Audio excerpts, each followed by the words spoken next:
if you notice, they kind of build on things. When the physical healing is completed, the relational healing begins.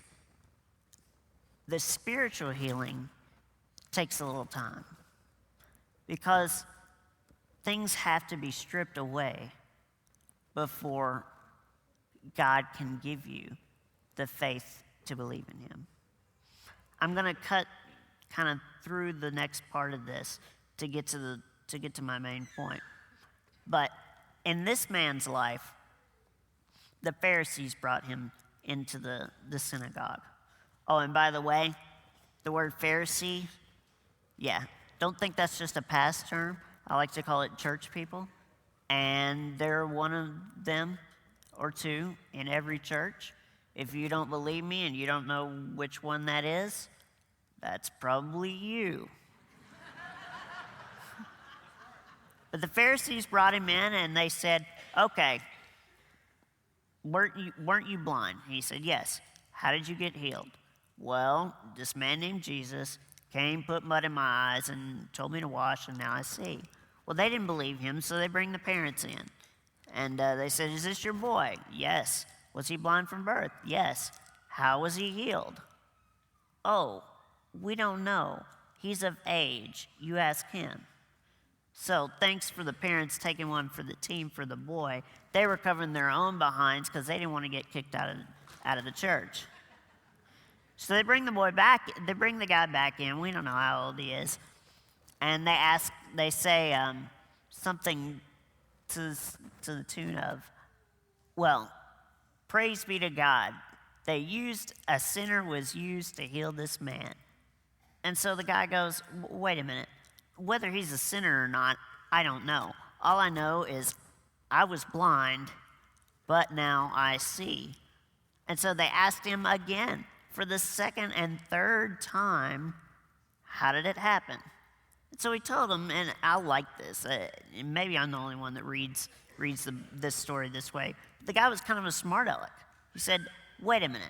All right, I've already told you this. Are you wanting to believe in him? Is that what the whole deal is? Is that why you questioned me? And they said, oh, no, of course not. We believe in Moses. We follow him. We know that he talked to God. For this man, Jesus, we don't know where he's from. So the guy said, really? Okay. So you tell us that God doesn't perform miracles through sinners, and he doesn't listen to sinners. But yet you don't think Jesus is from God? So this time they got mad. They kicked him out of the church, said, you were steeped in sin from birth, and so you will be for the rest of eternity. In my life, I didn't have to go through something that harsh. But Mom and Dad and I left an established church family in Nashville. And moving to Bowling Green was difficult not only because, I had to meet new friends or anything like that, but finding a church life to where I could experience the love and the grace of Christ was a challenge. And we went through several churches, bounced back and forth. One specific incident was when I was in 3rd or 4th grade. I can't remember which year, but we wanted to get me into Bible study on Sunday morning. And we asked, the pastors, could we just kind of flip-flop a room around, because my class was upstairs. And they said, well, we'll get back to you. A week later, they called and said, we're really sorry, but we're not going to be able to move the class. But hang with us, because we're building a new building, and we'll take care of you then. Doesn't sound right, does it? But at some point, Mom found Hillvue.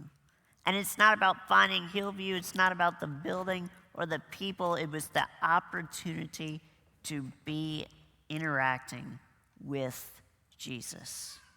And this man's spiritual healing began when he encountered Jesus, just like mine. In verse 35, Jesus had heard that they had cast him out.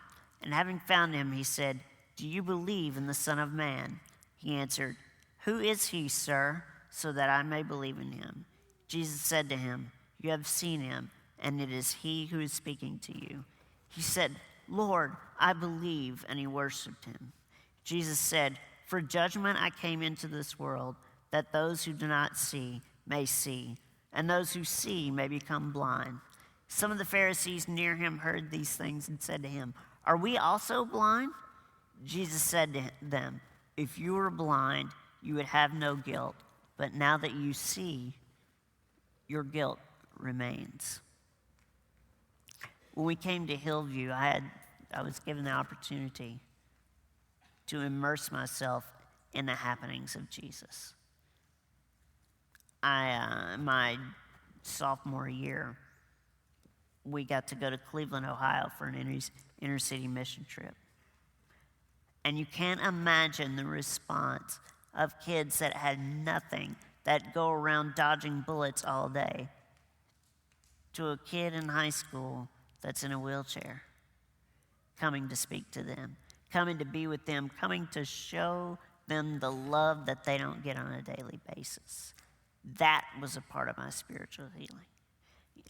I prayed a prayer and was baptized when I was really little.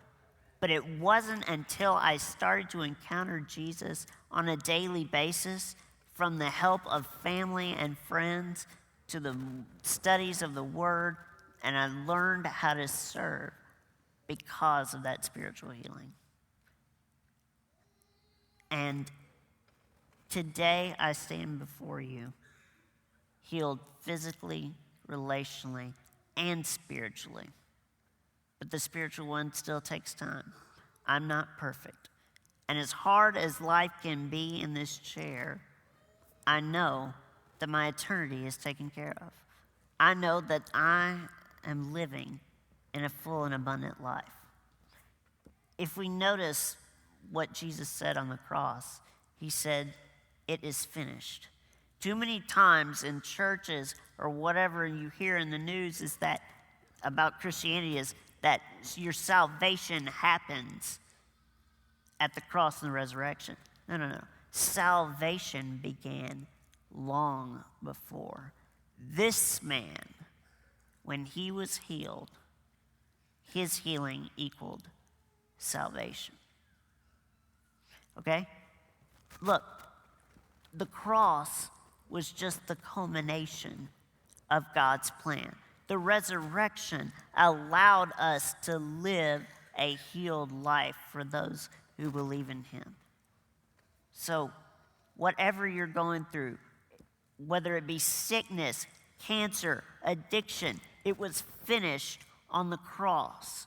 The broken relationships, the loneliness, the abuse that you've had throughout your life was finished on the cross. And the very sin that you and I make every day was finished on the cross. As we stand and go